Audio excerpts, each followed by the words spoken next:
Assalamualaikum warahmatullahi wabarakatuh. Halo guys, kembali lagi bersama saya Bobby Heri dan kita akan kembali komentari video dari Pil Pahit yang berjudul Hipokratria kurang baca. Jadinya gini, kita akan langsung tonton videonya habis itu akan kita komentari guys. Halo teman-teman, berjumpa lagi dengan saya Brother Pil. Kali ini kita akan menanggapi Ipung Atria yang tidak tahu malu. Setelah kemarin menjebak ibu-ibu Kristen dalam diskusi yang tidak seimbang. Dan untuk menunjukkan kehebatannya, dia upload video tersebut tanpa izin dari si ibu. Dan setelah si ibu ngancam melaporkan, Ipung Atria langsung hapus videonya, tanpa sedikit pun kata permintaan maaf. Katanya Ipung Atria ini seorang ustadz. Bukankah ustadz harusnya memberi teladan yang baik, ya? Ini Entahlah, ini kali ini saya bahas di video sebelumnya, bisa nonton ya tentang pembahasan hal itu. Saya udah bahas itu. Jadi gini guys ya, apa namanya, saya sampaikan ya, saya ulang lagi sedikit, saya sampaikan lagi ya.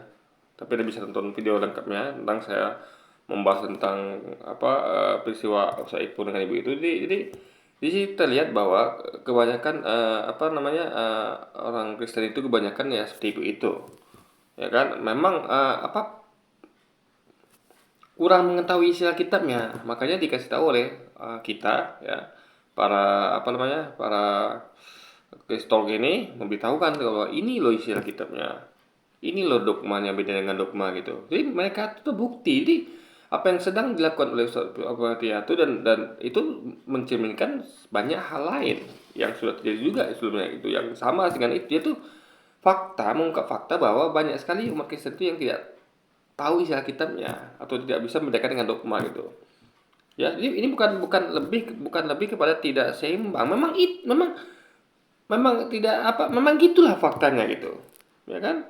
Sama kayak misalnya kayak gini, kita atlet, misalnya kita atlet Wing Chun misalnya lawan atlet karate. Nah, kita sebagai praktisi Wing Chun, kita ngerti karate, ngerti Wing Chun gitu kan. Kita bandingkan keduanya, kita bisa kasih tahu kenapa Wing Chun lebih baik pada karate misalnya gitu kan. Misalnya, saya bukan bukan sedang merendahkan karate ya. Ini anggaplah analogi gitu kan.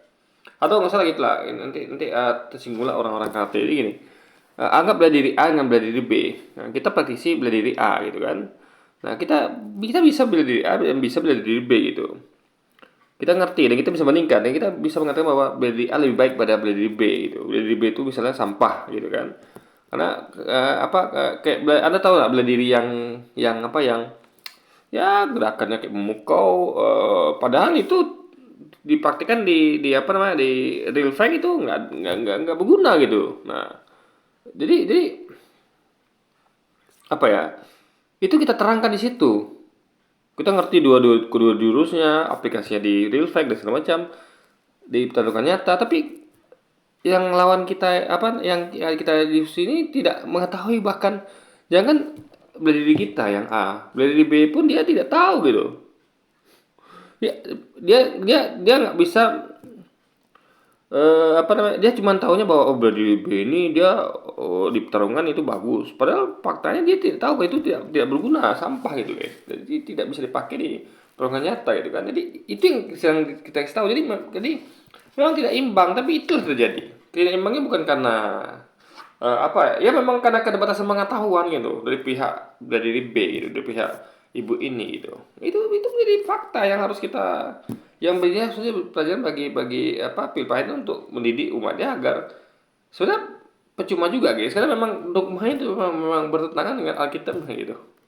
Jadi maka paling mereka ajarin pun mereka akan lebih tarik ke dogma gitu kan, tetap lagi sama saja gitu karena dasarnya sudah bermasalah, yaitu adanya perbedaan antara dogmanya dengan istilah kitabnya yang dikaji secara logika dan nasihat guys. Itu masalah di situ nggak bisa diperbaiki di apa namanya ditangani hanya dengan mengajarkan dogma. Nggak, justru itu, eh, apa, ya ya kayak ibu ini cuma tahu dogma. Saya yakin ibu ini tahu dogma ya, tapi dia nggak bisa dia nggak tahu isi kitabnya. Dan itu kan usaha Ibu Matias yang ngajak tentang logika gitu, mengartikan Alkitab dengan logika gitu kan. Nah itu yang terjadi guys, intinya itu bukan dikatakan tidak seimbang secara negatif ya, tapi positif. Bukti bahwa memang, ada masalah dalam dalam dokumennya, sehingga kita bisa jelaskan bahwa ini loh dokumennya berbeda dengan isi Alkitabnya gitu loh. Kali ini kita akan membahas kaset lama yang sering diputar oleh polemikus muslim, termasuk Ipung Atria. Berikut videonya.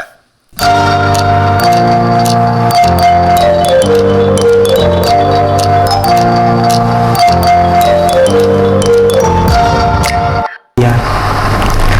Ada namanya Injil Barnabas. Barnabas ini murid Yesus. Murid Yesus.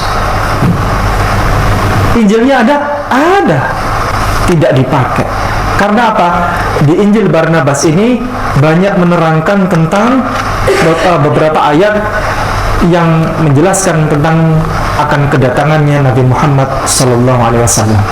Ada tertera nama Nabi Muhammad di dalam Injil Barnabas. Kita sudah dengarkan bersama pernyataan Ipung Atria. Nah, saya mau bahas dulu guys. Jadi ini ya, Injil yang asli ya, saya terangkan ya. Itu saya sudah sering sampaikan di video saya, adalah Injil, bukan Injil Barnabas, bukan Injil Matius, bukan Injil Lukas. Injil yang asli lah apa yang diberitakan Yesus. Yesus sering sampaikan di Alkitab ya, dia mengatakan bahwa Aku yang telah memberitakan Injil Kerajaan Allah pada kalian. Juga dikatakan di situ Yesus mengajarkan di luar rumah ibadah Injil Kerajaan Allah. Jadi Injil itu aslinya adalah apa yang keluar dari lisannya Yesus. Apa yang Yesus beritakan, itu Injil. Jadi bukan kesaksian Lukas, bukan kesaksian Matius, bukan kesaksian Barnabas. Jadi sama kayak analogi gini ya, kayak kalau anda mau paham ya, kayak di Al-Quran ya. Al-Quran itu adalah betul-betul lisannya Nabi Muhammad. Tidak ada kesaksian Umar, tidak ada kesaksian Abu Bakar, tidak ada kesaksian Utsman atau lainnya. Betul-betul murni perkataan Nabi Muhammad. Karena Nabi Muhammad adalah utusan atau nabi Tuhan yang resmi, official. Dia menyampaikan firman Tuhan. Bukan Umar, bukan Ali, bukan Utsman. Nah, kesaksian Ali, Utsman, Umar itu adalah larinya ke hadis. Paham ya? Karena hadis adalah berisi kesaksian manusia, hadis. Dan kesaksian manusia itu pun ada juga yang sebagian mengutip dari firman Tuhan yang disampaikan oleh Nabi itu.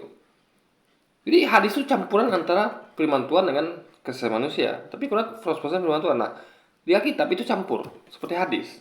Jadi posisi Alkitab itu sama kayak hadis. Jadi kesaksian Lukas, kesaksian Matius, kesaksian Barnabas itu bukan Injil, tapi di dalamnya memuat Injil. Jadi ketika misalnya kesaksian Lukas, Matius, dan Barnabas ini mengutip perkataan Yesus, nah itulah yang dikutip perkataan Yesus lah yang dikatakan Injil, guys.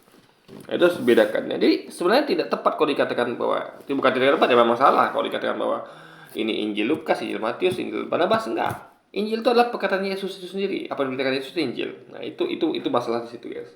Harus dipahami kan. Dan Injil Barnabas adalah Injil yang asli Nabi Isa. Dalam Injil itu menerangkan Jadi Injil Barnabas pun nggak asli. Maksudnya gini loh guys, bukan Injil yang asli, tapi itu adalah kesaksian Barnabas. Tapi yang penting kan isinya. Apakah kesaksian Barnabas benar? Apakah kesaksian Lukas, Matius benar? Kan itu yang dicek. Sama kayak misalnya kalau ada berkata bahwa kesaksian Umar, Ali, dan Utsman misalnya, itu dicek benar apa tidak gitu. Nah, itu yang perlu diketahui guys. Bukan ini yang faktanya memang nggak asli, tapi kebenarannya yang harus kita lihat, kebenaran kesaksian itu apakah benar atau tidak gitu kan.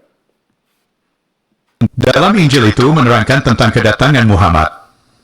Saya tidak tahu, Ipung Atria baca gak Injil Barnabas, atau dia cuma dengar dari orang lain tentang Injil Barnabas.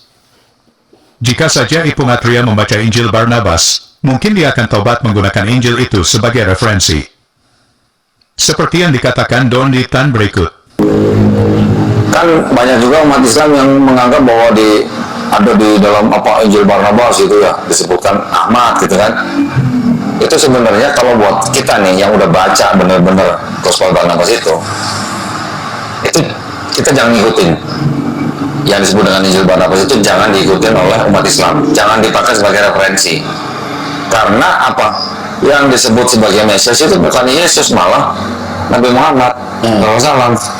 Itu Gini, preferensi kita tetaplah Quran hadis, dan hadisnya bukan hadis sembarangan, ya hadis sahih atau minimal yang jangan hadis lemah atau apalagi hadis yang palsu. Hadis lemah bisa sebenarnya, tapi untuk yang ibaratnya untuk sesuatu yang tidak prinsipal, hadis lemah itu ya, yang pasti kita harus jangan pakai hadis palsu guys. Jadi itu referensi kita gitu. Nah, kalau kita referensi ambil Alkitab, ya mau itu Injil Barnabas, Injil Lukas, Injil Matius, lainnya itu hanya untuk referensi kita untuk menyampaikan kepada teman-teman kita Kristiani gitu, untuk sebagai media dakwah gitu kan.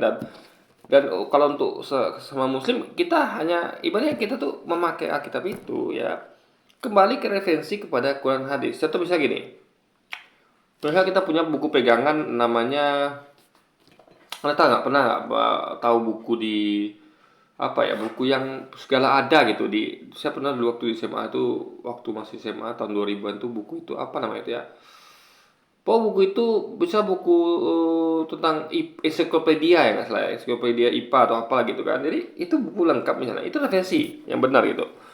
Nah, jadi kalau ada buku-buku lain, kembali ke situ gitu. Jadi misal kita baca ada buku tulisan dari siapa gitu kan, nah itu kita kalau isinya bertentangan dengan dengan buku yang revisi utama ini, ya kita berarti ini buku ini, pendapat ini kita kita salahkan atau kita tidak dapat percaya gitu. Karena kita sudah punya revisi buku induk gitu loh, ngerti ya maksudnya? Jadi kayak misalnya kayak buku induk lah gitu, buku yang merupakan memang yang baku gitu guys, ngerti nggak? Buku yang menjadi rujukan gitu. Jadi kalau ada buku-buku lain, itu buku itu harus mengikut buku itu gitu. Dalam artian bukan copy paste ya, maksudnya tuh isinya nggak boleh bertentangan dengan buku itu gitu, ngerti ya? Misalnya kayak kita lihat misalnya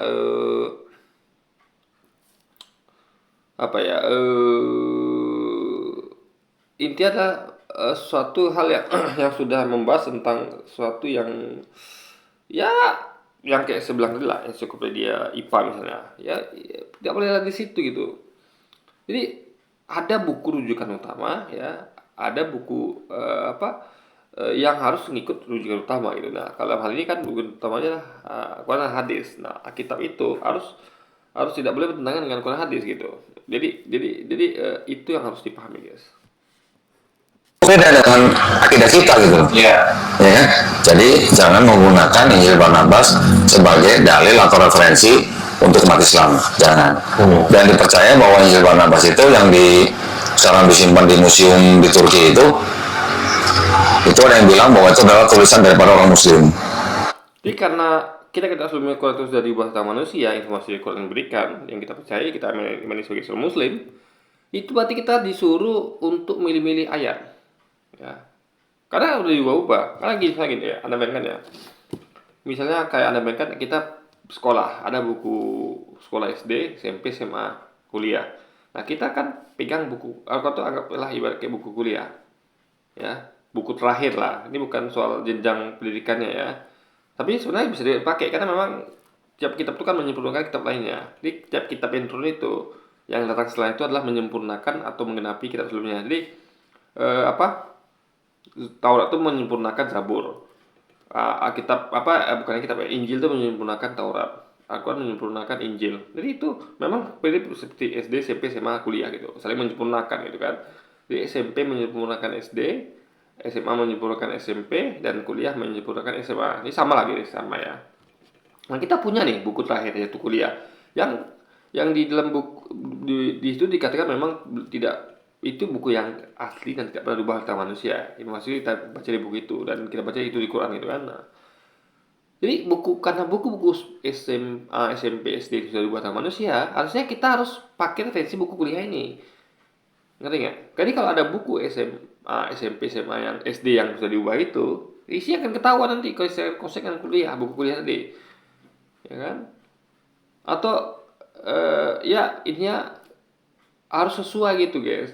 Jadi kalau diubah-ubah berarti minimal ada yang belum diubah gitu. Karena kan kalau nama orang, kecuali kalau bikin buku baru. Tapi kalau Anda mengubah buku SD, SMP, SMA, mengubah isinya, itu pastilah ada ketinggalan yang masih belum diubah gitu. Misalnya Anda pengen mengubah buku SD, SMP, SMA itu sesuai selera Anda misalnya gitu kan.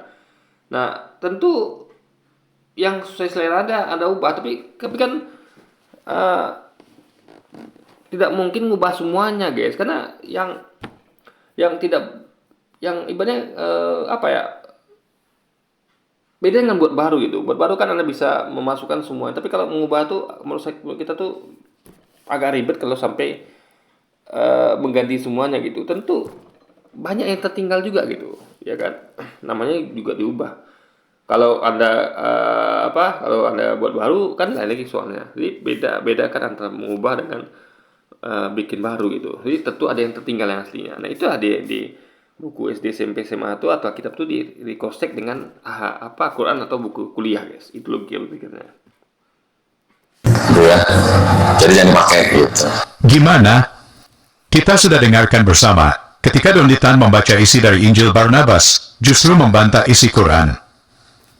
Dalam Injil Barnabas, Jadi dia tiap-tiap Injil itu ya, bukan Injil ya, di tiap-tiap kesaksian yang mereka sebut Injil itu, mau Lukas, Matius, Barnabas itu ada yang benar, ada yang salah gitu. Namanya kesaksian manusia, tentu tidak mungkin, tidak ada juga peluang kemungkinan semuanya salah, tapi nggak mungkin, yang pasti nggak mungkin semuanya benar. Jadi kalau kesaksian manusia itu ya ada dua peluang, ya, yaitu kemungkinan salah semua, tapi ini jarang terjadi, langka. Yang sering terjadi adalah ada yang benar dan salah gitu. Tapi yang nggak mungkin itu adalah benar semua, nggak mungkin. Kenapa? Kesaksian manusia gitu kan. Manusia itu tempatnya khilaf dan salah. Dia apa yang kita saksikan itu belum tentu yang dengan sesuai yang kejadian sebenarnya gitu kan. Contoh kayak kita menyaksikan ada kejadian orang pukul-pukulan di pasar misalnya. Ya kita kalau tidak cross check kita apa yang terjadi, jadi kita nggak tahu kalau itu misalnya ada masalah rupanya ada masalah lain misalnya. Nah, ternyata yang baku hantam di pasar misalnya adalah ya kejadiannya berhubungan dengan kejadian lain gitu. Jadi, kita kira bahwa ini adalah semacam apa ya ya yang kita nilai mungkin ya semacam kejadian berantem biasa, padahal di balik itu misalnya ada kisah asmara atau ada kejadian apa gitu kan. Nah, itu harus butuh butuh cross check lagi gitu, butuh pendetailan gitu kan. Jadi nggak kesimpulannya kali intinya adalah kesaksian manusia tuh punya celah, punya potensi untuk salah guys. Itu logika pikirnya gitu kan. Jadi nggak mungkin 100% benar, itu nggak mungkin, mustahil. Injil Barnabas, banyak hal yang justru bertentangan dengan ajaran Islam. Apakah Ipung Atria Tobat menggunakan Injil Barnabas setelah tahu Jadi setiap kita menggunakan itu, ya kita pilih-pilih lah gitu, ya kan. Tidak masalah Anda mau pakai Injil Barnabas, mau yang kesaksian Barnabas, kesaksian Lukas, Matius, tapi yang penting isinya tidak bertentangan dengan Quran hadis. Itu poinnya guys gitu. Jadi bukan masalah pada kita pakai keseluruhan Injil Lukas, Matius lalu memikirkan Barnabas atau sebaliknya, nggak gitu.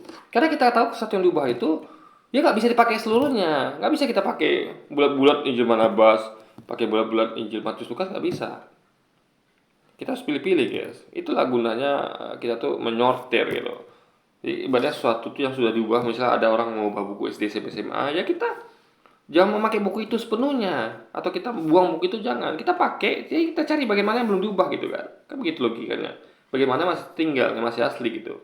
Bagian ubahnya itu kita buang. Yang tidak sesuai dengan buku kuliah misalnya, kita buang gitu. Bukan kita buang sih, lebih kita kata bahwa ini yang sudah diubah gitu. Karena berbeda dengan buku kuliah kita gitu kan, misalnya. setelah tahu ini? Sepertinya tidak. Karena Ipung nggak tahu malu. Sepertinya yang penting bagi Ipung, bagaimana meyakinkan orang agar jadi mualaf. Meski dengan tipu-tipu, sepertinya dia tidak peduli dengan kebenaran. Ini bukan tipu-tipu, justru itu buka fakta bahwa memang kapasitas atau kemampuan dari teman-teman kita Kristen itu begitu. Jadi setelah mereka dikasih tahu, mereka sadar gitu kan. Dan ibu tuh tentu dia tidak berpikir terbuka gitu. Buktinya apa? Harusnya dia harusnya gini ya, dia tuh jadikan itu sebagai apa ya, pengetahuan baru itu. Oh ternyata ada sesuatu yang dapat yang baru gitu dari Ustaz Ipung gitu kan. Nah harusnya dia tuh berpikir terbuka dan mau dia bilang lanjut, betul nggak disampaikan Ustaz Ipung itu. Dia belajar sendiri gitu, dia cross check lagi kitabnya.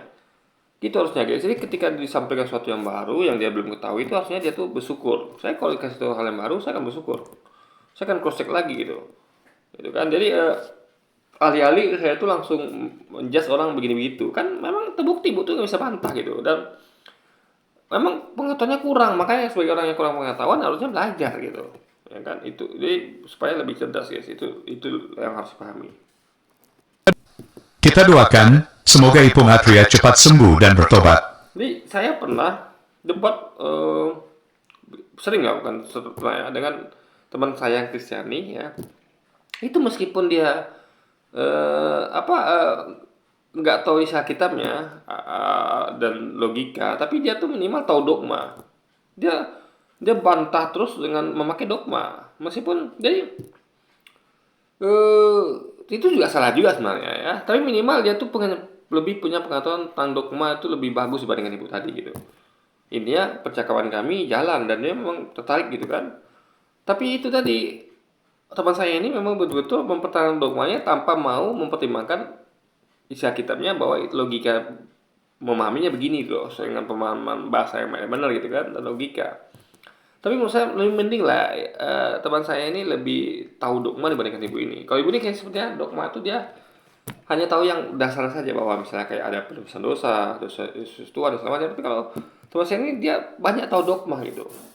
Sampai dogma kecil-kecil pun tahu dia. Tapi dia tetap saja dia tuh dia tuh kembali ketika saya bahas isi Alkitabnya, dia tuh memaksakan isi Alkitab tuh sesuai dengan dogma. Dia bilang ketika saya sampaikan ayat yang berdasarkan dogmanya, dia pakai ayat lain gitu. Jadi itu udah paling kita udah bahas tuh ayat itu misalnya kan, bahwa ya akhirnya dia setuju memang itu ayat memang berdasarkan dogma, tapi dia tidak mau memakai ayat itu gitu loh. Dia ibaratnya kayak orang ya, misalnya ada ayat lain yang itu sesuai dengan dogmanya, dia kekeh di situ gitu. Jadi dia membuat ayat yang saya sampaikan itu jadi nggak berguna, jadi hilang maknanya, hanya dihapus dengan ayat dia itu. Terus kan dia tahu bahwa ada dua ayat yang bertentangan gitu, yang satu dukung dogma dia, yang satu tidak dukung dogma dia, harus dia tahu itu. Tapi logika dia bukan logika sih, tapi justru anehnya dia membuat ketika dia sampaikan ayat dia itu, ayat yang saya pakai itu jadi nggak bermakna. Itu kan harusnya kita tahu bahwa kalau ada dua ayat berbeda berarti ada kesalahan di situ gitu kan, karena ada dua ayat yang bertentangan gitu. Jadi mana yang benar ya? Tapi dia tidak, dia langsung pakai ayat yang sesuai dogmanya dan membuang ayat yang saya sampaikan gitu. Harusnya kan itu berarti kan nggak clear, nggak bersih berarti apanya kan, nggak mendukung dogma yang 100%. Jadi hanya mendukung dogma 50%, tapi yang 50% lagi adalah susu kontra terhadap dogmanya guys. Itu harus dipahami. Berarti kan di situ ada masalah gitu. Yang nggak masalah kan ini, logikanya tuh atau ayatnya itu betul-betul 100% mendukung dogma. Nah, itu baru. Tapi kalau 50% dukung dogma, atau bahkan ketika saya sampaikan bahwa ayatnya itu dia tidak menemukan ayat yang mendukung dogma dia misalnya, justru ayatnya yang ada justru tidak mendukung dogma atau kontra, tapi dia tetap kembali ke dogma gitu, tetap kekeh. Itu di situ masalahnya guys, ya kan. Oke teman-teman, demikian tanggapan kita atas pernyataan Ipung Atria. Semoga menambah informasi teman-teman. Terima kasih untuk dukungannya. Tuhan Yesus memberkati.